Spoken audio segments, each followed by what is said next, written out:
On the line, we have the greatest man on the planet, the second coming of Thomas Jefferson, my hero, my favorite man on earth. I would rather talk to this man than to talk to anyone else. Mr. Ron Paul, Dr. Ron Paul, Congressman Ron Paul, how are you, sir? I'm doing fine, thank you very much. Do you prefer Congressman Ron Paul or Dr. Ron Paul? Well, doctors are more popular than politicians. That's a little bit better, but you can just call me by my first name. Call me Ron. You know what I prefer? What? President Ron Paul. Well, we're still struggling, but, you know, it looks like McCain's a little bit ahead, but we're still going to see how many votes we can get out of Pennsylvania. Excellent, excellent. You know how I first heard about you, sir, a couple of years ago after Janet Jackson had her wardrobe malfunction. And being a broadcaster and being a fan of some risque radio shows in the past, I used to enjoy listening to Stern and Opie and Anthony and things like that. I enjoyed the entertainment value of it for me as a construction guy back in my earlier years. I heard that Congress was going to get together and increase the fines for broadcasters from $32,000 per utterance to $325,000 or something ridiculous like that. And so it was a big talk around the station here. We have to be really, really, really careful. We have to ride the dump button. We got to make sure the callers don't curse. It was a big, big deal here at the station. So I asked a listener to send me a list of who voted and how they voted. And he sent me an email. I'm looking through the list. There's, I think, 33 Democrats out of the 535. 33 Democrats, I believe, voted no on increasing the fines, and one independent, and one person was a Republican. So I'm looking at this list going, well, where's the Republican? Where's the Republican? I find it, and I see Paul. I'm like, who's Paul? And then I did some research. Next thing I know, I'm the biggest Ron Paul fan you will ever meet. So, sir, I want to thank you on behalf of broadcasters everywhere. You are a great man for thinking outside the box and for sticking up for the First Amendment.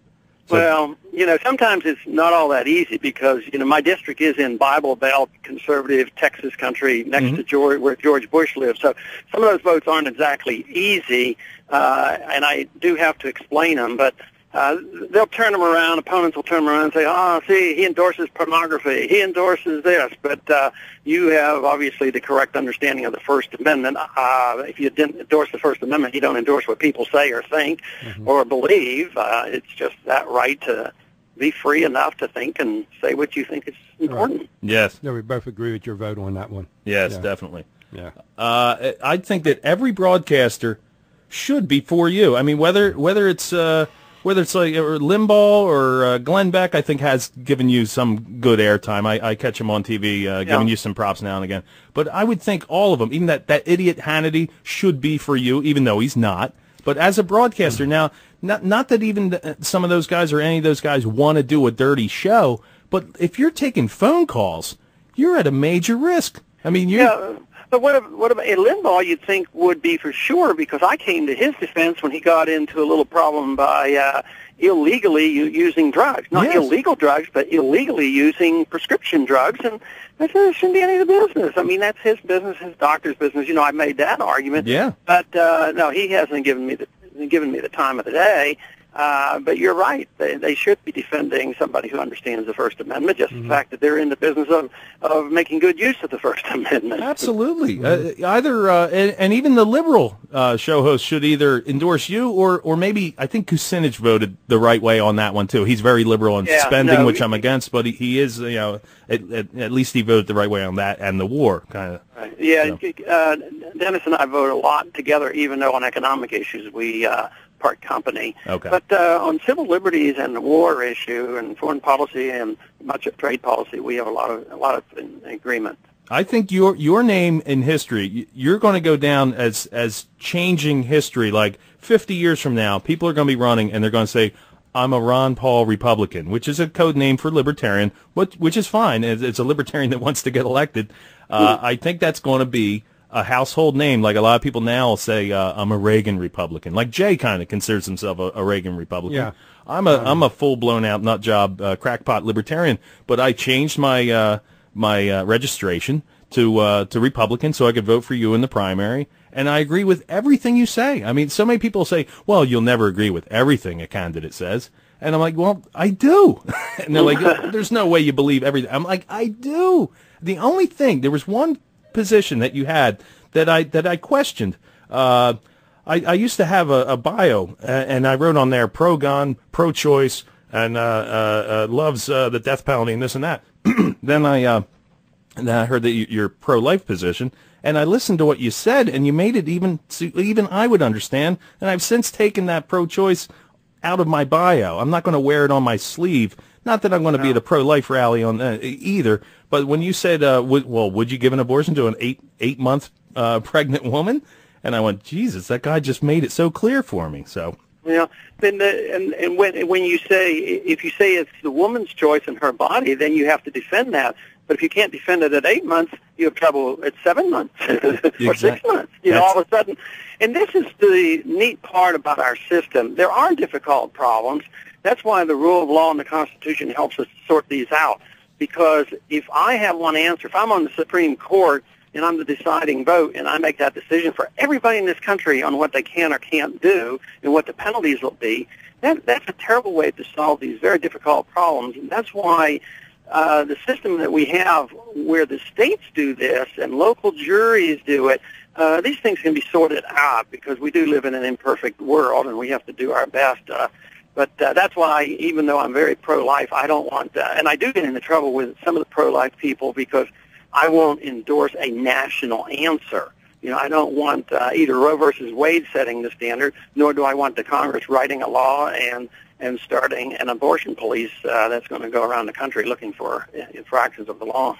Okay, very good. So you're for the state setting whether they allow abortions or not, basically. Is that what you're saying? Yeah, I mean, that's the way the law is. They deal with all other acts of violence, you know, whether it's manslaughter, murder, or robbery. So, and each state is different. The big argument or the decision we have to make is whether killing an 8-month-old fetus, you know, is an act of aggression. And as an OB doctor, let me tell you, it'd be hard to convince me that if you have the right to destroy that life, I would think it is an act of aggression, although more difficult to sort out than under other circumstances. Sure. I watched you on YouTube, very, very old video of a very young Ron Paul on that idiot Morton Downey Jr. show. And you were so good on there. You're so brilliant. It's such a shame that he would load the audience with just clones that cheer on everything he says. You were really making a lot of sense, but I could see the struggle and just the expression on your face as you're trying to make your points. And they got Lisa Sliwa screaming over you, and it just the audio was so bad I had to turn it off. But I agreed with everything you said, and you were so funny when you.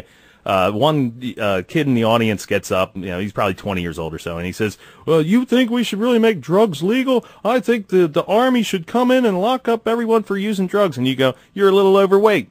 Maybe they should make you go on a diet. Then I think I made a comment more Downey smoking, too. Yeah. And he was smoking on the stage, I believe. Yeah, chain smoking on stage. And then he goes, I wish they would be illegal. I'd put it out on your head. I mean, why's he got to be such a jerk? Oh, well. I always dreaded that thing showing up again, and I always thought it would be used against me. But then when it did show up, I wouldn't look at it, and I dreaded it. And they said, then somebody finally says, oh, you ought to see the number of people looking at it, and the young kids, they love it. Yeah, you were outstanding. They wished I would do more of that. You were so good on it. It was a different time. Yeah. You're an awesome, wonderful, wonderful man, sir. The Fox debates, I watched every debate you were in. And the disrespect that the commentators would do. There was one instance where I'm watching it, and he goes through, and I'm doing this from memory, so I think I got it the circumstances correct. The guy's saying, how are you, Fred Thompson? How are you like Reagan? Giuliani, how are you like Reagan? McCain, how are you like Reagan? Goes through everybody, how are you like Reagan? Goes to you, and you'd think he's going to ask you that question. Instead, he singles you out and goes, the 9/11 truthers say that was a controlled demolition. Will you condone them? And you look at them and you go, can I participate in what we're talking about for the past 20 minutes? I mean, it's just... Yeah, I think I gave him the answer he didn't want me to give, and then I did address the subject he was pushing me on. Yeah. But, the marginalization there sort of sets the stage, and as well as the evening news. I can remember early in the campaign last summer, we had more than 5,000 show up in Philadelphia. Wow. And it was a big rally, but we really didn't get any national attention. You know, I kept thinking, if any other of the candidates who were considered top tier, they'd have been on the front page of the New York Times and on the evening news. So in spite of that, we still were able to get our message out, and I think the power of the message was what really did it, and people came to us on the Internet. And we showed the strength of that message by the individuals spontaneously campaigning, which they're still doing, as well as raising the money that we needed. Nice. And go ahead, Jack. Okay, you're in all the ballots on all the rest of the 10 states that are still have the primary. Are you still on the ballot on all those?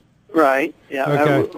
I will be, and I'll be in. I'll first be at Gettysburg, today at the Majestic Theater at 11:30, then at Penn State at 5:30. Nice. Okay. So, yes, we're still doing it, and we don't know exactly what will turn out today, but if it's like other times, we expect to have a nice crowd, and pretty soon we'll be releasing a book in days, The Revolution, a manifesto, so we're hoping to get a bit of a PR splash there, which shows that maybe there are a few people out there who care about doing something sensible in government. Okay, and how do you see America's role in the world? I know you want to get out of Iraq and pull the troops out of all the countries, but how do you see America's role in the world? Well, I think it's by setting a good example, and we only have two options today. We tell other countries what to do, and if they don't do it, we bomb them, invade them, and do all kinds of things. If they do exactly as we tell them, we send them more money. And I think there should be another option. The founders talked about it, peace and friendship and trade with all nations. And if we want to spread our values, we do it by setting an example. If we are a free and prosperous society, I think people will want to emulate us. But to say that we have goodness and we will spread it, and like Jacobin, if they don't do it, we'll kill you.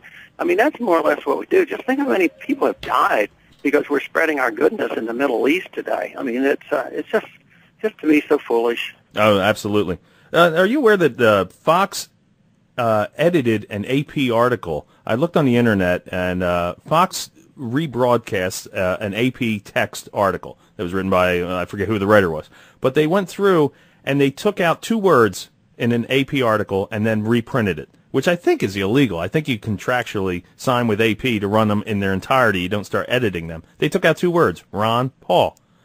And did you ever see that on the Internet? No, I didn't see that. It would sicken you. They were sort of like plagiarizing or something like that? They said they were talking about a certain state, and they said, well, the only candidates that have come through this state were, I think it was Duncan Hunter, Fred Thompson, and your name was the fourth name in the real AP article. Then they changed it. They took your name out to only have 3 people in it, which I think they're editing you out of Fox stuff because, I don't know, maybe they're war profiteers or something. They don't want an anti-war guy getting any coverage on Fox, it appears to me.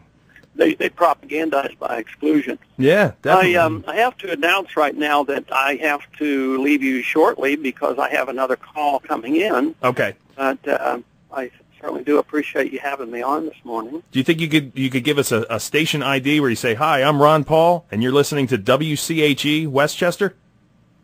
Hi, I'm Ron Paul, and I'm listening to WCHE. Thank you, sir. Okay. You're a great man. I really appreciate your time. Thank you. I wish you all the best. And what should I do on the day of the general election? I plan on voting for you in the Pennsylvania primary, but on the day of the actual election in November, what should I do? For now, keep your powder dry, but maybe it'll be none of the above. Okay. I'm going to write you in. Okay. All right. Thank you, sir. Okay, thanks. Thank you Bye-bye. so much. You rule. Bye-bye. Okay. That guy's so cool. Yeah, I hope you don't mind me asking some questions. And, I know he's your hero. He is my hero, Jay. Oh, that's a great man.